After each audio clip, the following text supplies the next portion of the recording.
ওই নবীর মেয়ে ফাতেমার দিকে তাকাইয়া দেখো, ইন্তেকালের আগে গো মা ফাতেমা ডাক দিয়া কয়, স্বামী মক্কা মদিনার কোন মানুষ আমারে দেখে নাই, আমি লম্বা ছিলাম না বেটে ছিলাম, আমি খাটো ছিলাম না মোটা ছিলাম না চিকন ছিলাম, কেউ আমারে দেখে নাই। জীবদ্দশায় যেহেতু আমারে কেউ দেখে নাই, মরার পরেও যেন কেউ না দেখে আমারে, আমার লাশটা যেন দেইকা মন্তব্য করতে না পারে।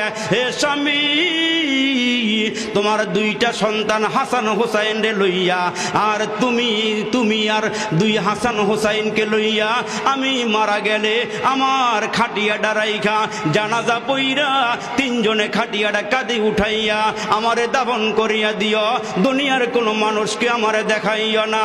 হযরতে আলী ডাক দিয়া কয়, ফাতেমারি খাটিয়া বহন করতে 4 জন লোক লাগে। কয় 4 জন লাগবে না, এ আমার স্বামী 3 জন হলেই চলবে।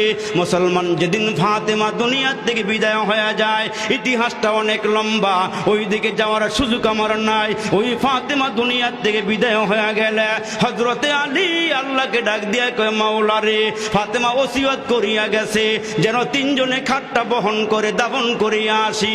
এই খাটটা 3 জনে কেমনে নিয়ে যাব? হযরতে আলী হাসান হোসাইনকে নিয়ে বসিয়া আসি। ইন্দিমে টাইমে বাইরে নজর করিয়া দেখে হযরতে আবু যর গিফারি রাদিয়াল্লাহু তাআলা আনহু হযরতে আলীর ঘরের দিকে আসতেছে। হযরতে আলী ডাক দিয়া কয়, হাসান হোসাইন রে, ওই যে আবু যর গিফারি রে দেখা যায়। কাছাকাছি আসলে পরে হযরতে আবু যর গিফারিকে ডাক দিয়া কয়, আবু যর, তোমাকে এই মুহূর্তে এখানে কে পাঠাইলো, কে আসার জন্য বলেছে?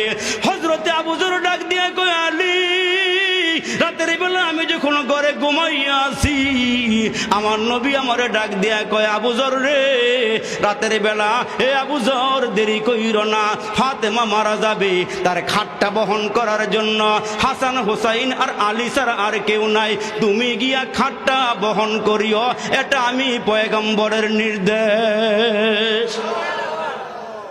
এজন্য আমার মায়েরা পায়ে হাত দিয়া বলিয়া যায়, আপনার সন্তান হিসাবে, আপনার ভাই হিসাবে আমি বলিয়া যাই, মাগো পর্দা সহকারে চলাফেরা করিও, তোমার অঙ্গ প্রত্যঙ্গ গুলো পরপুরুষকে দেখাইও না।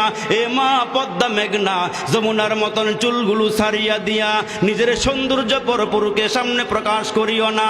আল্লাহ ডাক দিয়া কয়, বড় বড় যুগের নারীদের মতো উলঙ্গ অর্ধ উলঙ্গ হইয়া রাস্তায় না দিবে, তার উপরে শুকরিয়া আদায় কইর, যখন যা পাইবা তখন তুমি শুকরিয়া আদায় কইর। জোরে কন্যা সুবহানাল্লাহ। আমার নবী ডাক দিয়া কয়, 5 ওয়াক্ত নামাজ পড়িও, রমজান মাসের রোজা রাইখো, স্বামীর খেদমত কইর, পর্দা সহকারে চলাফেরা কইর, সতীত্বের হেফাজত কইর। এই কয়েকটা কাজ যে নারী করিয়া মারা যাবে, এই কয়েকটা কাজ যেই নারীরা আমল করিয়া মারা যাবে, আল্লাহর পয়গম্বর ডাক দিয়া কয়, উম্মতের নারীরা,